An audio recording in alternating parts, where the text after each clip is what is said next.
আমার বাবা তোমায় পছন্দ করেনি, ওনাদের আরও সুন্দরী বৌমা লাগবে। তাহলে আমায় বিয়ে করলে কেন? আমার পছন্দ, কথা দিয়েছিলাম আজীবন পাশে থাকবো, তাই তো বিয়ে করে পাশে রাখলাম। বাবার অপছন্দের মেয়েকে নিয়ে সুখী হওয়া যায় না, দেখা যাক না কি হয়। অন্যদিকে ছেলের বিয়েতে নিশিকান্তবাবুর দীর্ঘশ্বাস। একমাত্র ছেলে, তবুও তার অপছন্দের একটা মেয়েকে বিয়ে করলো, তার পছন্দের কোনো মূল্যই দিল না। কি হলো, এত কষ্ট করে ছেলেকে বড় করিয়ে পড়াশোনা করিয়ে? তবুও তিনি বিষয়টা মেনে নিতে চেষ্টা করলেন, কিন্তু খানিকটা ভয়ও হলো। মেয়ে তো জানেই তাকে তার শ্বশুর পছন্দ করেনি। বিয়ের পর যদি কোনো মেয়ে জানে যে তার শ্বশুর বিয়েতে অমত পোষণ করেছে, তাহলে সে বউ বিগড়ে যায়, শ্বশুরকে নানানভাবে জ্বালা যন্ত্রণা করে। নিশিকান্তবাবুর কিছুটা ভয় হলো, এই মেয়েটাও কি সেরকম কিছু করবে, সবসময় ঠেস মেরে কথা বলবে? এমন সময় দরজায় ঠক ঠক আওয়াজ হলো। নিশিকান্তবাবু দরজায় তাকিয়ে দেখলেন ছেলের বউ দাঁড়িয়ে। স্নিগ্ধ স্বর ভেসে আসলো, বাবা, ভেতরে আসি? নিশিকান্তবাবু গম্ভীর স্বরে বলল, কি দরকার? সিগারেটের ছাই ফেলার জন্য একটা অ্যাস্ট্রে এনেছি আপনার জন্য, দেখুন তো পছন্দ হয় কি না। লাগবে না। আহা, দেখুন না একবার, না দেখেই কেন বলছেন লাগবে না? কথাটা বলতে বলতে মেয়েটা ঘরে ঢুকলো। ঢুকে নাক মুখ কুঁচকে বলল, ইস, ঘরের সব কিছু এত এলোমেলো করে রেখেছেন, সিগারেটের বিশ্রী গন্ধে তো ঘর ভরে গেছে।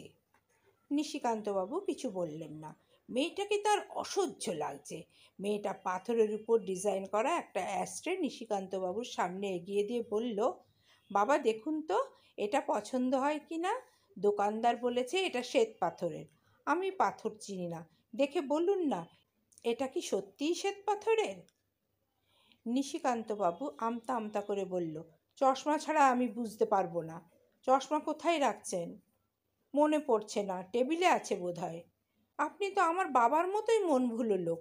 ভালোই হলো, দুইটা বাবাই পেয়েছি একই রকম। দুই বাবাই একই রকম। কথাটা শুনে নিশিকান্তবাবু বিস্মিত হয়ে গেলেন। মেয়েটা সারা ঘর খুঁজে চশমা এগিয়ে দিলেন। নিশিকান্তবাবু পরখ করে দেখে বললেন, হ্যাঁ, শ্বেত পাথরের। উফ, বাঁচা গেল, আমি তো ভয়ে ছিলাম। আপনি একটু বাইরে যাবেন, আমি ঘরটা গোছাবো। লাগবে না। রেগে রেগে কথা বললে আমার কান না পায়। নিশিকান্তবাবু নিরুপায় হয়ে ছাদে গেলেন। মেয়েটা তো ভারী জ্বালাতন শুরু করেছে। বিকেলে ঘরে গিয়ে তিনি নিজের ঘর নিজেই চিনতে পারলেন না। সব কিছু পরিপাটি, ঘরে হালকা মিষ্টি গন্ধ ভেসে বেড়াচ্ছে। খানিকক্ষণ বাদেই চা হাতে মেয়েটা ঘরে ঢুকে বলল, বাবা, এই যে চা, বারান্দায় চলুন, আপনার সাথে লুডো খেলবো। লুডো খেলা পছন্দ না, তাহলে কোনটা পছন্দ? দাবা। ইস, আমি তো দাবা পারি না, তাহলে আমায় শিখিয়ে দিন।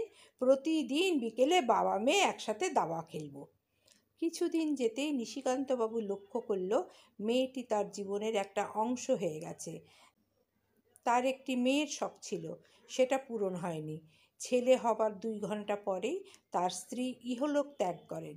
এই প্রথম নিশিকান্তবাবু বুঝলেন বাবার প্রতি মেয়েদের ভালোবাসা কতটা তীব্র হয়। প্রায় 1 মাসের মধ্যেই নিশিকান্তবাবু সিগারেট খাওয়া পুরোপুরি বাদ দিয়ে দিলেন। কারণ একটাই, বৌমা সিগারেটের গন্ধ সহ্য করতে পারে না। তিনি মেয়েটির ভালোবাসায় এতটাই মুগ্ধ হয়ে গেলেন যে তার মুখে বাবা ডাক না শুনলে তার প্রেশার ফল করে। এক বিকেলে দাবা খেলতে গিয়ে মেয়েটা বলল, আচ্ছা বাবা, দাবা খেলায় রাজা মন্ত্রী সবাই আছে, কিন্তু রানী নেই কেন? নিশিকান্তবাবু হাস্যোজ্জ্বল মুখে বললেন, রানী থাকে বাড়িতে, যেমন আমার বাড়িতে তুমি। কথাটা শুনে মেয়েটা খিলখিল করে হাসল। নিশিকান্তবাবু ভারাক্রান্ত মনে বলল, তোমাদের বিয়েতে আমার মত ছিল না, এটা জানো?